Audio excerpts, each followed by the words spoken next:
Hello students, welcome back to online classes of SEMStar Global School.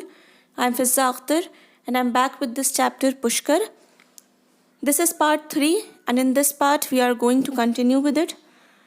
What we had studied previously was that during the season of autumn, the people from all around Rajasthan, they started to move towards Pushkar for this big carnival festival that was the Pushkar Mela. And it was one of the biggest and colorful animal fairs. Basically, trading of livestock was done there. The authors had also told their experiences about the food stalls where the juicy jalebis and the pakoras were being fried. They had purchased and eaten also and were filled with energy. I repeat the same thing always. Those who are joining for the first time, please see part 1 and 2 and then come here. Otherwise, you will not understand the background of the chapter. So let's proceed. We drifted through the crowd, cheered at the camel races and turban tying competitions, and thrilled at the roaring tension of the Well of Death, where powerful bikes spun around at terrifying speeds. We delighted at children chortling as they tumbled out of an inflatable Mickey Mouse. So these two authors, they made their way and they went towards where the competitions were going on. The camel races, turban tying competitions and so on. Then they also saw that there was Well of Death. Well of Death, let me tell you. This is what we call the Well of Death. It is a temporary cylindrical structure or a wall which is built by wooden planks. And the vehicles, they go around the structure and they are able to sustain their grip on the wall. So the audience were very much excited and they were shouting and they were cheering with excitement and they were describing, expressing their fear as well. So these authors saw these things and they also saw Mickey Mouse which was inflated.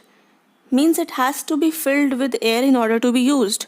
So seeing that inflatable Mickey Mouse, the children were laughing and they were giggling with joy and excitement. Next line it states, a man with a warrior mustache sat in a stall offering swords and shields of various shapes. We visited a tented stable which housed a superb white horse with pink ears.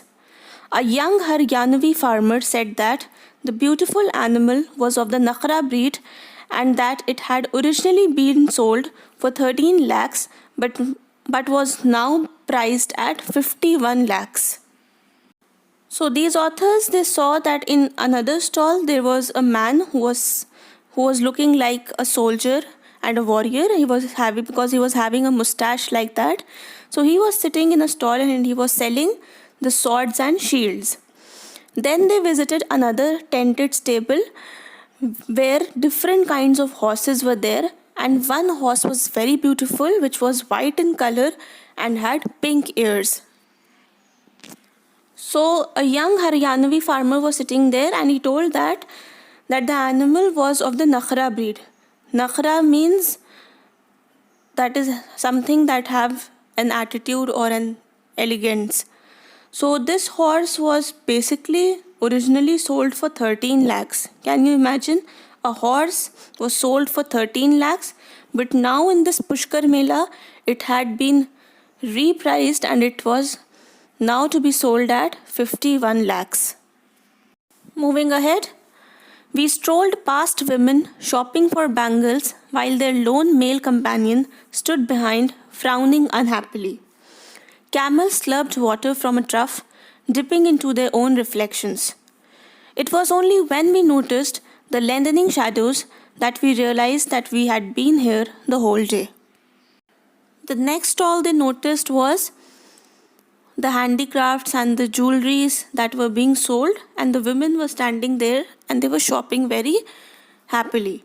But their husbands, their male companions, they were standing at the back, not looking very happy because basically they are not interested in shopping.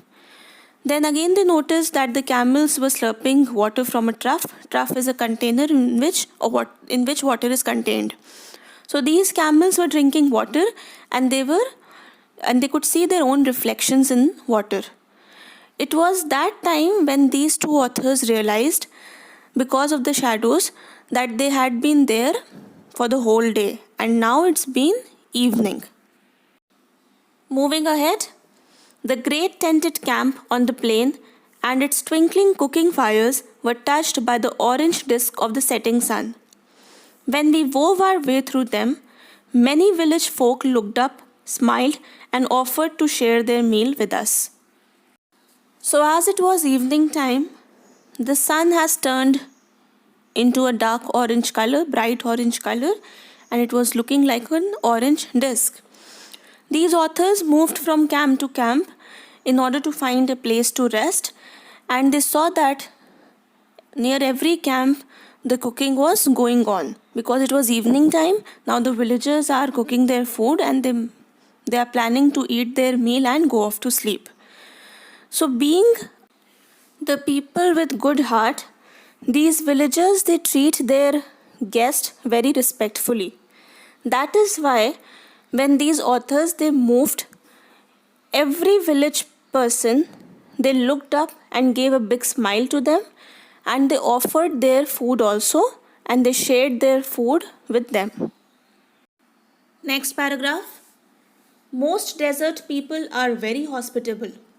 We sat cross-legged around a fire on a soft sheepskin rugs, ate ember-baked rotla bread with a curry of crisp desert vegetables. We then drank rich white chas made from buttermilk and churned with spices and herbs. The sun, a flaming orange ball, sank slowly into the hot desert sands. The night was silvered with moonlight as we slept. As I've told you, the desert people are very hospitable, means they are very respectful towards their guest. That is why they shared their food with these authors. So these authors, they sat around the fire and they were sitting on the mats that were made up of sheepskin. They ate the ember-baked rotla. That means a thick roti or chapati that was baked in wood or coal, which continues to burn after a fire has no more flames. So it was typically a local bread, and they ate that chapati with the curry that was made from the desert vegetables. Then they offered a drink also that was made from buttermilk, added by some spices and herbs. As it was evening time, the sun has turned into an orange ball, and then it slowly sank and it sets down. Then the moon rose up and it was looking like a silver ball, and these people, the authors and the villagers, they slept and the day ended there. So this was the experience that was written by the authors when they went to the Pushkar Mela. They noticed everything, the stalls, the games, the food, everything they noticed, and they enjoyed also, and that is why the day ended on a happy note. And I am also ending it here. I'll continue this chapter in the next part, and I'll complete it also in the next part. Till then, you have to keep revising, keep studying. Be safe, everybody. Thank you.